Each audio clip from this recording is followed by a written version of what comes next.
guys, Michael Stillwell here from Stillwell Pianos in Mesa, Arizona, and you just listened to a 1991 Baldwin M. So this piano measures 5 feet 2 inches from the very front to the very back, and this was one of Baldwin's most popular pianos because it fit in pretty much everybody's house that was looking for a baby grand. This is their flagship baby grand piano made right here in the United States. We absolutely love getting these pianos in because a lot of times people come in and they want an heirloom, but their budget doesn't really fit with that. They might have like a budget of maybe around $6,000, $7,000, $8,000, and a lot of times heirloom pianos cost a lot more than that, pianos that we would pass down.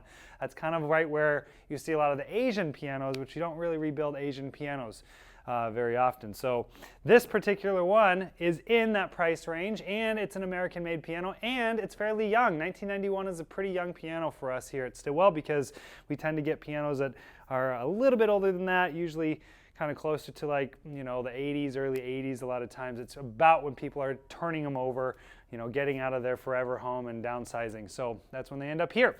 Baldwin came out with something called the AccuJust hitch pin and a floating plate. So if you see a lot of Baldwins in churches, that's because Baldwins carry. They have a very punchy presence. This particular one is a great example of that. But how they did it is this whole plate, or you guys might call it a harp, the proper word is plate, sits on the thread. So inside the rim of the piano, there's threads inside, and the plate is also threaded. So the whole plate is sitting on the threads of the bolts that hold the plate into the piano, which means it's live, and it creates a lot more tone coming out of it.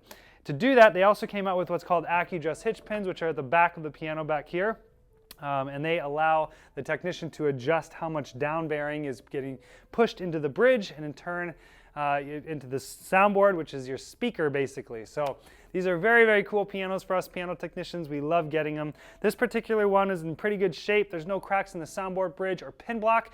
The cabinet itself has had some damage to it. I think there's some chips here that have been touched up prior to us getting it. I'd probably rate this piano maybe a C+, B- rating as far as the finish. The bleaching is very, very minimal. I haven't actually seen much bleaching at all. I did the flap trick, flipped this over. It's pretty much the same color underneath as it would be on the other side of the lid, meaning that it didn't really bleach out that much. Just some chips and dings, and that's kind of to be expected of a piano this age. So if you guys have any questions about this particular piano or any other piano on our website, always feel free to shoot me an email at michael@stillwellpianos.com. Thanks for watching, guys.